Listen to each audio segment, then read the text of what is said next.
Yo creo que hay 3 puntos que son fundamentales en la ley. Primero, la actualización del precio, porque en Argentina hoy conviven 2 sistemas de regulación del precio de los alquileres. Uno es un sistema a cargo del mercado inmobiliario sin ningún tipo de regulación, que es el que fija el precio inicial de los alquileres. Y después otro sistema, que es el que se votó en la ley de alquileres, que es la actualización de esos precios durante el contrato. Esto es central porque de alguna forma, después de décadas en Argentina, te diría desde la última dictadura, el Estado vuelve a tener algún tipo de participación en la regulación del precio de los alquileres. Después, el registro de contrato de alquiler en AFIP. Todos los propietarios están obligados a registrar los contratos de alquiler en AFIP, si no, no pueden llevar adelante un juicio de desalojo, si no, les corresponden multas importantes. Y el otro punto muy importante, en donde hay mucho incumplimiento, es el plazo mínimo de los contratos de alquiler. Hoy el plazo mínimo es de 3 años. Las extensiones por 6 meses, las renovaciones por 1 año, todo eso es ilegal. El plazo mínimo de un contrato de alquiler tiene que ser de 3 años. Muy bien, para ir despejando dudas, bienvenida Fabiana Appel a la sección de Inquilinos Muy a Leer. buenas tardes a todos. ¿Cómo andamos? Muy bien. Muy Siempre bien. con novedades, porque claramente el universo de los inquilinos No se acaba nunca la no se información. termina nunca. Eterno. Siempre tenemos una que otra novedad. La semana pasada era, en realidad ya desde 2 semanas viene tratándose esto mismo que estamos dialogando en el día de hoy. El índice para uno dice aumentos, en realidad es el índice con el cual uno puede tener un techo de lo que vas a pactar. Claramente ningún inquilino termina pactando por debajo, pero sí nos llamaba la atención hace un ratito, que le contaba también a los chicos de la técnica, es decir, cuando miraba ayer el índice de este caso de lo que van a aumentar los contratos de locación, que están publicados en el Banco Central, un ratito nada más los vamos a mostrar, estaba en 1.41, tenés que tomar el 41%, o sea, 1 que marca la parte del todo, ¿cuánto aumenta? El 41%. Hoy está en 1.44. Sí. Porque se va moviendo en función de esto. Ahí estamos Ahí lo mostrando estamos imágenes viendo, en porterexantarrosa.com al día 15. Esto que estás viendo ahora, ahí está la base de cálculo. Y 1.44. Si tenés que cerrar un aumento a pactar a lo largo de 1 año, obviamente los contratos aumentan una sola vez al año. Sí. Y si lo tenés que tomar como tal, vas a terminar pagando 44% más del valor de ese contrato a lo largo del año. Así es.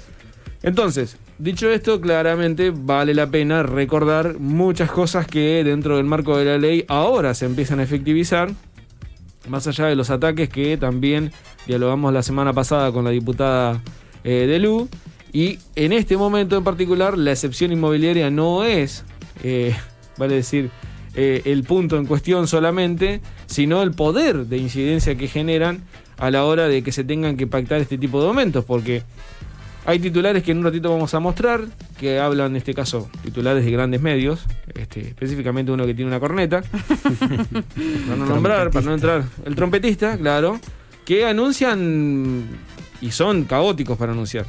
Obviamente siempre en función de lo que defienden, pero marcan literalmente hacia dónde va la corriente o hacia dónde quieren dirigir la atención de muchas de las personas que lo leen.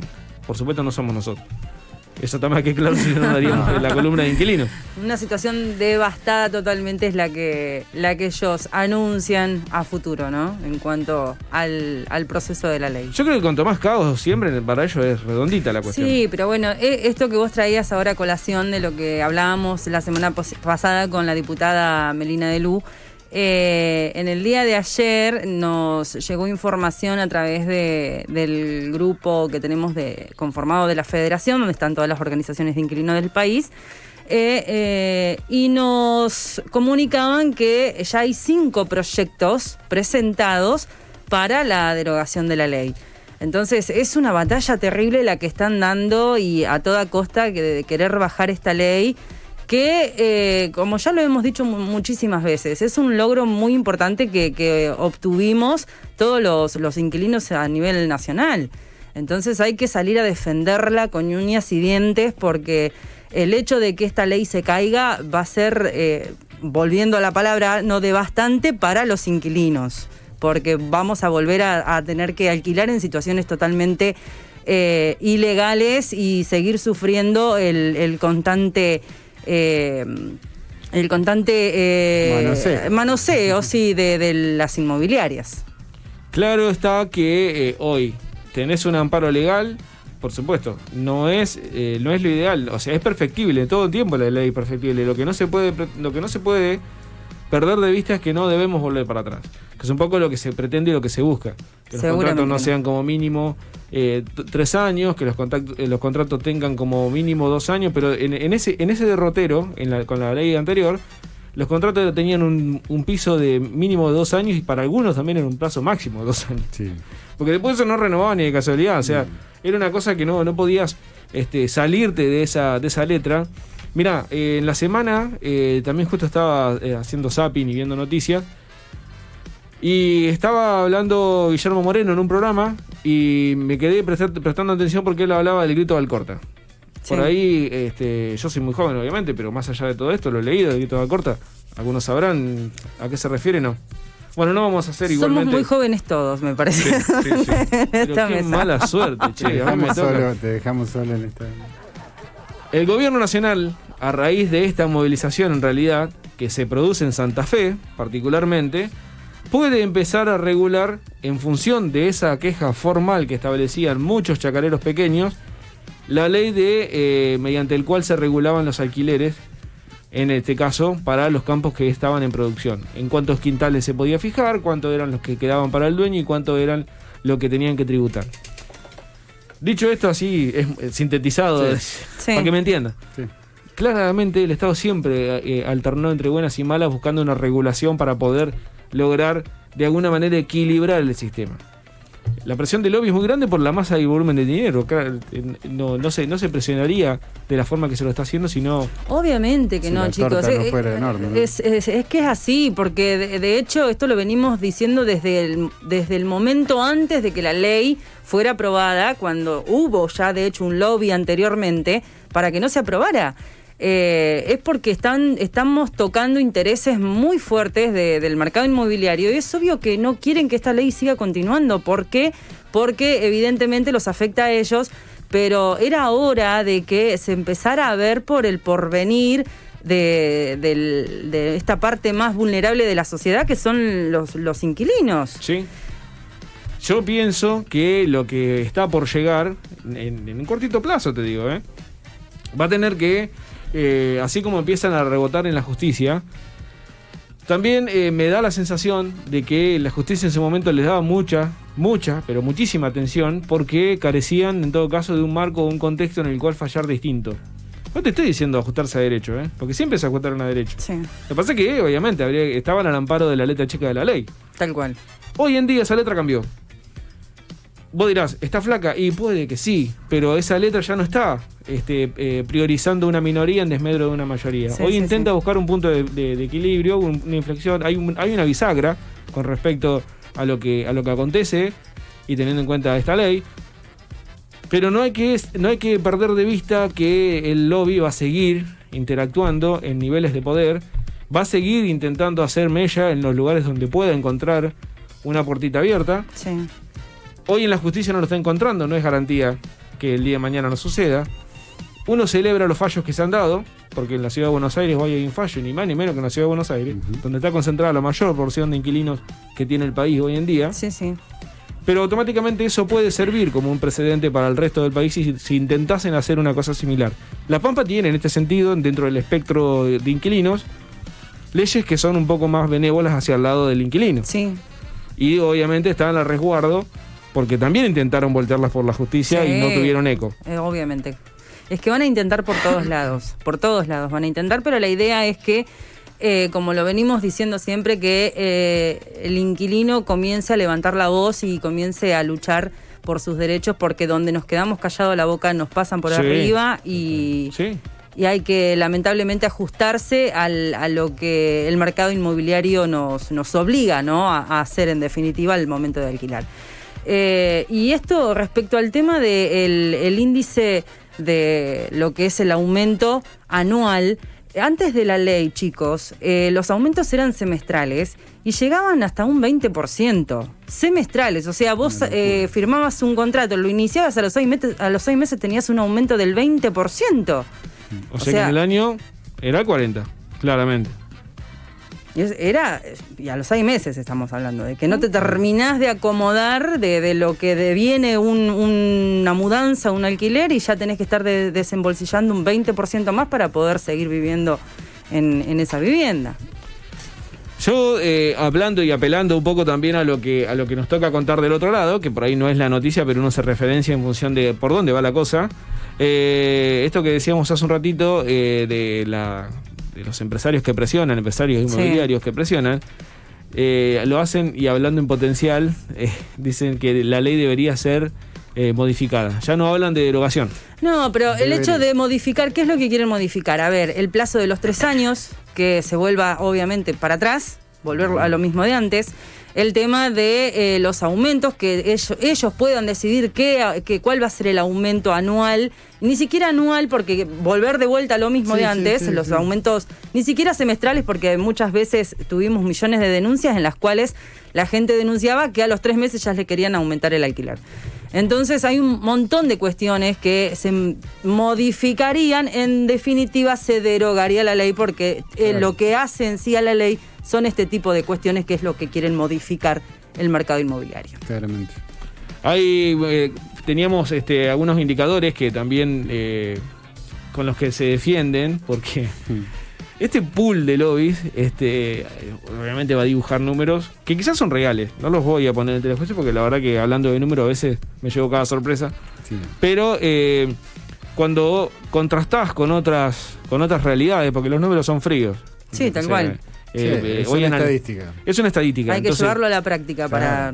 Por ejemplo, vemos un reglamento, ellos se basan en este reglamento de opinión, que es un poco lo que queríamos mostrar en el día de hoy. Esto en realidad está tomado para una presentación que hacen empresarios del rubro inmobiliario en la Ciudad Autónoma de Buenos Aires, y es un reglamento de opinión. ¿Está bien? Donde con 2 preguntas que salen a hacer a la gente o a sus propios inquilinos, rehenes. ¿Estarías de acuerdo con un nuevo congelamiento de precios de los alquileres? Decime que no, porque te he hecho. Sí, no, y no tengo opinión en las otras opciones. Claro, el no tengo opinión es muy bajo el porcentaje, es un 9%. Afortunadamente, más del 50% de los preguntados hablan de que no estarían de acuerdo con un nuevo congelamiento de precios. Ahí está el punto de atención y donde quieren llegar, volteando la opinión. Pero es que juegan con ese margen de desconocimiento en cuanto al aumento, el aumento anual, y en cuanto al aumento por renovación de alquiler. Claro. ¿Se entiende? ¿Qué es lo que están haciendo hoy por hoy? Están trasladando ese porcentaje que ellos no pueden hacer semestralmente o anualmente, pero pueden aumentar muchísimo más de un 44%, que es lo que hoy por hoy está marcando el Banco Central. ¿Sí? Entonces lo trasladan a la renovación de contrato. Claro. Si vos no querés, porque no te da el bolsillo para alquilar con el precio nuevo que te están estableciendo, evidentemente te tenés que ir. Te invito a retirar. Y esos aumentos están más allá del 60% hoy. Locura. Entonces acá también tiene que empezar el Estado a hacerse presente. ¿Sí? Que tiene que haber un congelamiento o algún tipo de supervisión en cuanto a los precios, lo tiene que haber. Porque es imposible, es insostenible alquilar con los aumentos al día de hoy. Y con el nivel de salarios. Mirá, también. Esa es la otra cuestión que hablamos siempre. Porque ¿cuántos de nosotros no volcaríamos seguramente a cualquier espacio, en cualquier situación, querer vivir mejor, si en definitiva se pudiera? Siempre se prevé, vale decir, o al menos alguien que por ahí estudie un poco los números más finos, que los ingresos que uno percibe, el techo debe no llevarse una porción mayor al 30% del salario que uno percibe, porque necesitas un 20% para cosas de primera necesidad y el otro 50% en el cual vos puedas distribuir si tenés una familia, hijos, comida, vacaciones y demás. Hoy ese espectro ya no existe. No. En términos de salario. Hoy existe en términos de renta. Entonces, y la renta ha superado ampliamente la brecha de los salarios. Es tan preocupante esto de analizar los salarios que inclusive está la tendencia a la baja de los salarios, y hay que prestar atención en eso porque es grave. cuando se le pide al Estado que no sostenga con planes sociales la brecha laboral, es más que nada para no seguir tirando a la baja lo que ganan a futuro los trabajadores. Porque obviamente tenés trabajadores formalizados y de alguna manera que forman parte de la parte activa del Producto Bruto Interno, y tenés otros que no, que por el devenir de planes sociales hoy necesitan de la presencia del Estado. Sí, sí. Pero está el llamado de atención inclusive de los propios líderes de organizaciones sociales, porque cuando le piden una contraprestación, están bajándole el precio de mercado al valor del trabajo. Porque la contraprestación para alguien que tiene vale decir, una asignación universal, vamos a poner un ejemplo, que no es un salario, pero bueno. O sí, depende cómo lo quieras ver conceptualmente, pero que le pidas que contrapreste. ¿Te imaginas lo barato que le sale al empresario que lo puede llegar a tomar, o un comerciante, o lo que... Digo, por nombrar un ejemplo, o aquellos planes que forman trabajadores y los pones en obra, los pones en empresa, en fábrica, le bajás el precio del salario porque le conviene al empresario, y el empresario, negocio redondo, pagará las cargas patronales sobre ese salario, no sobre el que correspondería. Entonces digo, lamentablemente es la Argentina 2021 en la que falta un poco de control. La estantería no quedó muy bien. No, de hecho, bueno, no nos tenemos que ir muy lejos para ver la situación de lo que acaeció todo el tema de la pandemia y el desastre que dejó en cuanto a las familias, que quedaron muchísimos de sus integrantes a cargo de hijos sin trabajo, muchos alquilando, que es lo que está sucediendo hoy por hoy en el asentamiento del Salitral. A punto de ser desalojado, gente que evidentemente no podía alquilar más, que tuvo que ir a tomar esas tierras, a levantar como pudo 2 paredes y poder vivir ahí. Hoy por hoy vuelven a vivir esta situación desesperante de que no saben qué es lo que va a suceder. Bueno, hoy de hecho salió en las noticias locales de que no los recibieron en la municipalidad, y la oferta que le daban, la solución que les daban era un alquiler social por unos 6 meses aproximadamente y un monto equitativo como ayuda, ¿no? Pero ¿a quién le sirve eso? No. ¿Por 6 meses? Claro, sí, después de vuelta. O sea, creo que hay que buscar otro tipo de soluciones. Acá la idea es empezar a trabajar en un montón de cuestiones, pero hoy por hoy creo que respecto a lo que es los precios de los alquileres, sí o sí tiene que haber intervención del Estado. Sé que también te da mira, en este sentido lo que marca Fabi es que también preocupa la falta de debate sobre el tema. Está ampliamente debatido, la diputada de Lula la semana pasada lo marcaba, fue ampliamente debatido los alquileres, las locaciones. Falta la otra parte. La que no encuadra dentro. Claro, lo debaten entre ellos. Ya el hecho de escuchar que ya no se recibió a esa gente, a ver qué es lo que piensan, marca un cuadro, un panorama más que claro, me parece. Muy desalentador, por cierto, ¿no? Sí. La verdad que no quisiera estar en el lugar de esas familias que tuvieron que quedarse prácticamente en la calle, lucharla para poder tener algo donde vivir, donde cobijarse, y hoy por hoy vuelven de vuelta a esta nubulosa de que no saben qué es lo que va a pasar con sus vidas, a dónde van a ir a parar. Sí. La sección de Inquilinos a hablar la podés escuchar todos los días jueves de la mano de Fabiana Apple en Cero Horas, a las 20:30 horas hasta las 9 de la noche. La verdad que como siempre redondito su participación. Hoy vino luqueada para la ocasión. Hoy dijo salgo en cámara. Se la dejaron pasar ustedes, maldito. Nadie dijo nada. Muchas gracias, Fabi. Gracias a ustedes. Esperamos el jueves.